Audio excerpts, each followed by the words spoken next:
سعدنا في الدنيا فوزنا في الأخرى بخادجة الكبرى وفاطمة زهراء. بسم الله الرحمن الرحيم. Lane sing apik ku anut ulama sing ijek jujur, pokoke riwayat itu diterangno, kejadian-kejadian sing dialami umat sahabat diterangno. Wis ora usah intervensi, pokoke ngono. Mulane saya katakan itu tidak baik difatwakan secara hukum, tapi ada padanan sejarahnya, ada padanan sejarahnya. Paham ya? Mulane akhirnya walhasil Nabi ku ninggalo qiyamul lail di masjid, tapi Umar nglakoni. Ketika Umar dibantah, ya Umar, kenapa Anda sholat qiyam mulail secara berjamaah, bukankah ini bid'ah? Jadi riyen Sayyidina Umar ya nanti dituduh napa? Bid'ah. Mulane kita mau kiai dituduh bid'ah wis menengae wong Umar sing sahabat dituduh napa? Bid'ah. Jadi jawab Umar ya enak, umpama iki bid'ah ya bid'ah paling apik bid'ah iki. Corong saiki anu bid'ah kok disifati apik. Sing dituduh bid'ah ora Umar tok, Kanjeng Nabi pertama dadi nabi ngajak wong Islam Abu Jahal dituduh bid'ah. Wah, kena dituduh bid'ah tenang aja, Kanjeng Nabi nanti dituduh napa? Bid'ah. Tapi Nabi ra didalili wa kullu bid'atin dhalalah. Mereka lho nggih tenan.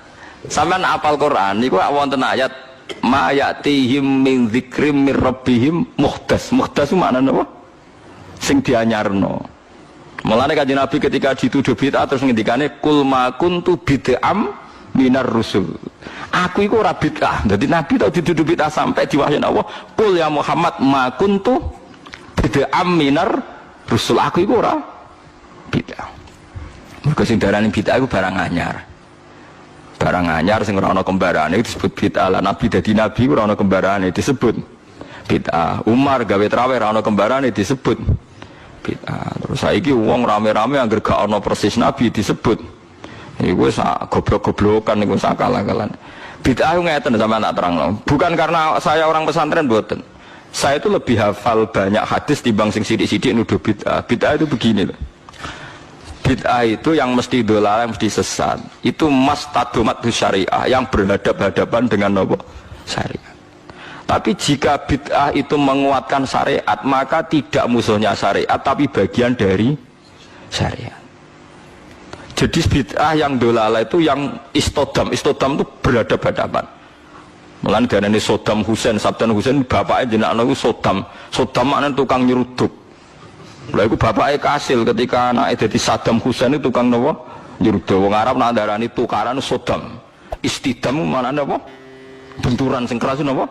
Istidam. Nah, sing diarani bid'ah dolala itu sing berhadap-hadapan istidam, berhadap-hadapan sama syariat. Nak terima gesekan utawa saling bersinergi utawa saling menolong itu tidak bid'ah. Dalilnya gampang begini, ini hadis sahih.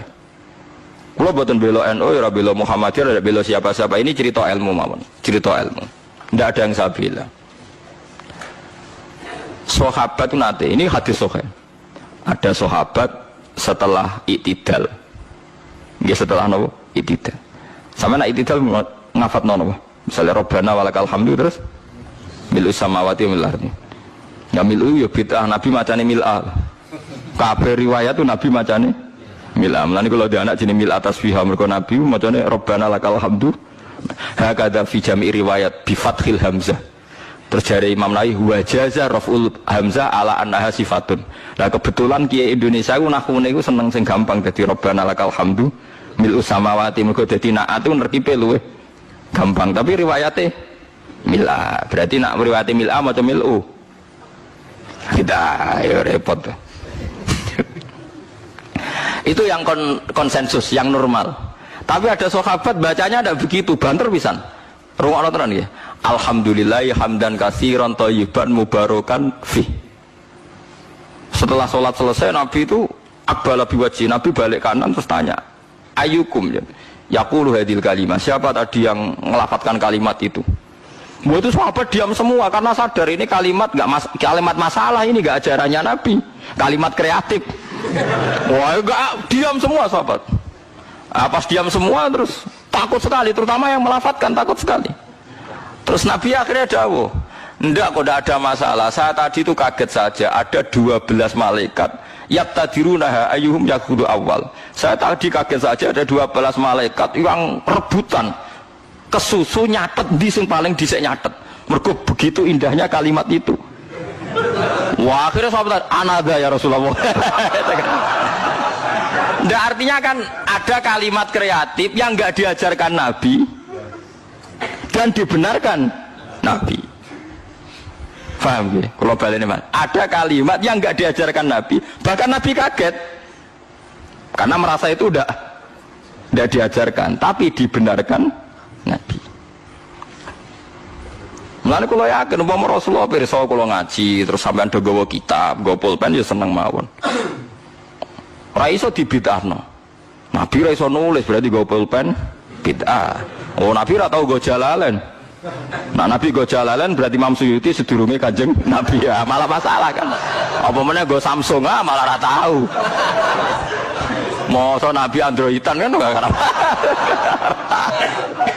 Aneh-aneh. Mulane ada ono mantasabbaha biqaumin fa wa minhum. Mergo wong nyerupani kaum berarti fa wa minhum. Ora ono sing kiai sing rada cangkem elek nanya, berarti nek wong kafir kelambenan, bojo kelambenan. Mergo ben gak serupa mbek wong kafir. Kabeh serupa terus dianggap padha wong kafir, saiki nek wong kafir kelambenan, kira usah kelambenan. Nek wong Yahudi di dhuwit, kira usah di dhuwit. Suwe-suwe nek persis nek wong Yahudi abekan. Ora usah kono berlebih, wong kok anggere mirip iku. Bid'ah Yahudi. Wah, sering debat wong ekstrem. Maksudnya logika. Terus kedua riwayat ini juga di hadis sahih. Ada sahabat entah saking gimana ndak tahu saya. Iso dicurigai lah saya.